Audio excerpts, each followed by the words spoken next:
ఈ వీడియోని లైక్ చేసి సబ్స్క్రైబ్ చేయడం మర్చిపోకండి. ఇంకా అఖిల్ రెడీ అయ్యి మెట్లు దిగి వస్తూ ఉంటే ఇంకా అఖిల్ని చూసి ఇంట్లో వాళ్ళందరూ సంతోషిస్తూ ఉంటారు. ఇంకా భాస్కర్ ఏమో ఎక్కడికి వెళ్తున్నావు అఖిల్ అంటే ఇంకెక్కడికి అన్నయ్య ఆఫీస్కి అని చెప్పి అఖిల్ అంటాడు. ఇంకా అప్పుడు పావని వసు వాళ్ళు ఎందుకు అఖిల్ కొన్ని రోజులు రెస్ట్ తీసుకోవచ్చు కదా ఇంట్లోనే ఉండి అని చెప్పి అంటే లేదు వదిన ఇప్పటికే చాలా రోజులు ఇంట్లోనే ఉంటున్నాను, మళ్ళీ నేను నేర్చుకున్న చదువు మొత్తం మర్చిపోతాను, నేను ఆఫీస్కి వెళ్తానని చెప్పి ఇంకా అఖిల్ అంటూ ఉంటాడు.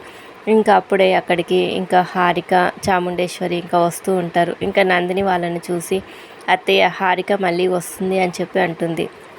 ఇంకా వాళ్ళిద్దరూ లోపలికి వచ్చాక ఇంకా వసు మళ్ళీ ఎందుకు వచ్చావు, ఏ మొహం పెట్టుకొని వచ్చావని చెప్పి ఇంకా అడుగుతూ ఉంటే ఇంకా వాళ్ళ అమ్మేమో తను రాలేదు నేనే తీసుకువచ్చాను అని చెప్పి అంటుంది. ఇంకా అప్పుడు జయంతి నీ కూతురు కంటే సిగ్గులేదు, నీ బుద్ధి ఏమైంది అని చెప్పి జయంతి అడుగుతుంది. ఇంకా అప్పుడు చాముండేశ్వరి అసలు మీకు ఏమైనా న్యాయం అనిపిస్తుందా నా కూతురు విషయంలో ఇలా చేయడానికి అని చెప్పి ఇంకా అడుగుతూ ఉంటుంది. Thank you for watching. Please subscribe my channel.